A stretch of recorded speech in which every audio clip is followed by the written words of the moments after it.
Hi guys, I'm gonna read the book Raleigh Jefferson's Awesome Family Adventure and help with Greg Helfley, and we're gonna read chapter 2 today. Chapter 2. Even thought Ronald felt pretty brave wearing Bamfy's armor. He was still kind of scared to leave his village all by himself. So, to see if his friend Garth the barbarian wanted to come with him. Ronald met Garth when they were both little kids, and ever since then they have been best friends. Since Garth was a barbarian, he was always using his muscles to smash things and that's why Ronald's parents didn't let Garth come to their house for sleepovers. Smash! Garth's parents didn't make him read books or play the flute, so mostly Garth just worked out in his garage, and sometimes Ronald worked out with him. Since Garth didn't read a lot of books, he didn't know that many words, but Ronald always understood it anyway.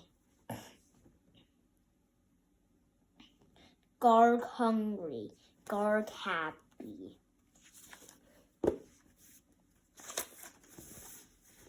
Ronald told Garth that the White Warlock kidnapped his mom and that he needed some help rescuing her, and Garth didn't even ask his parents for permission to go because they never really cared what they did anyway. But before Ronald and Garth could leave for their trip, they needed to go to the village shop and get some supplies. Ronald used his allowance to buy a bunch of food and torches and camping stuff. Then Garth picked out some things he wanted to bring on the trip.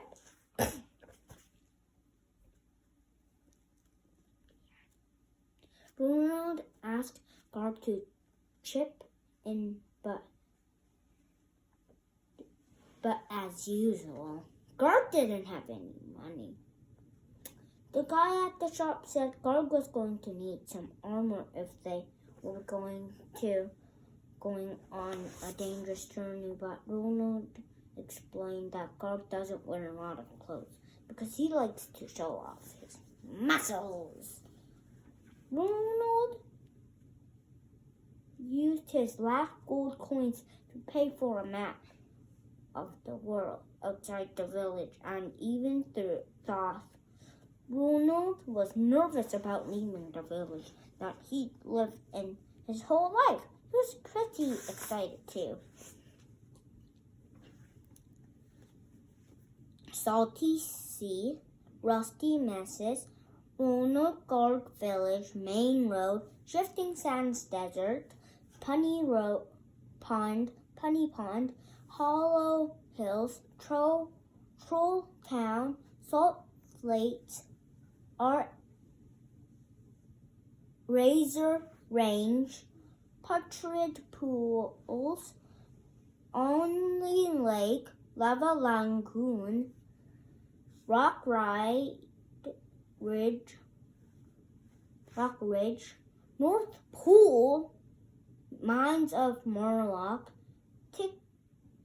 Tick-Sicket, Ogre Mounds, Colossal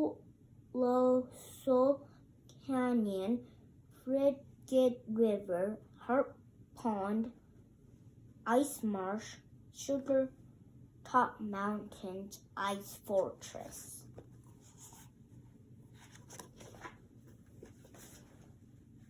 As soon as I was done with chapter 2, I brought it to Greg's house so he could read it. I was a little worried that he was gonna like Ronald's best friend, but he thought Greg was great.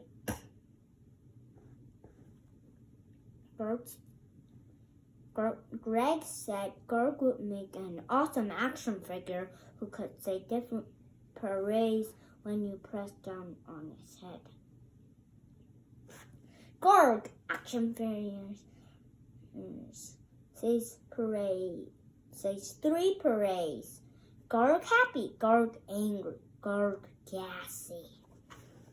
I said maybe Ronald could be an action figure too, but Greg said no one would buy a Ronald toy because he's just a regular kid and he doesn't really do a lot. Peasant action figure with flute. Then I said maybe Ronald could be a young wizard who has a wand and cast spells, but Greg said I needed to come up with something better because no one would read a book about a boy wizard.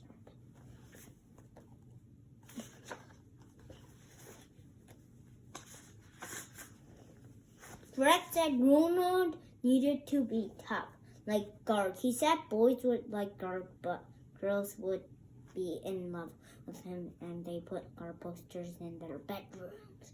Then Garg said when they make the movie, they'll have to bring in bodybuilders to try out for the part of Garg. I said maybe girls would put posters on Ronald up in their bedrooms too.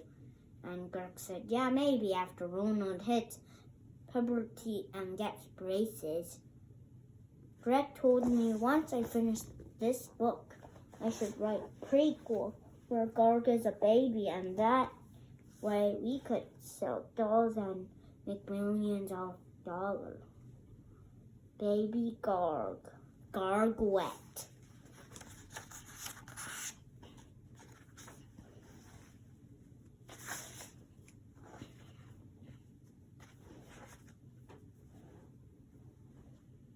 But what Greg was most excited about was the map. He said it was great that there were a ton of different environments because they meant we could get kids to buy the same action figures a bunch of times. Desert Garg, Jungle Garg, Snow Garg.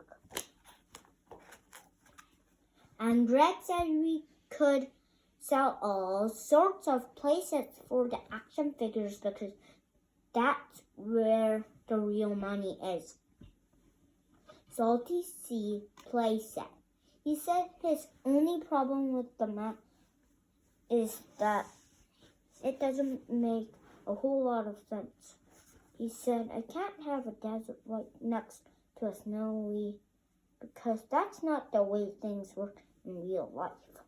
Plus, he said, there were some things I was gonna have to fix, like the river that went in a circle since that's not even physically possible.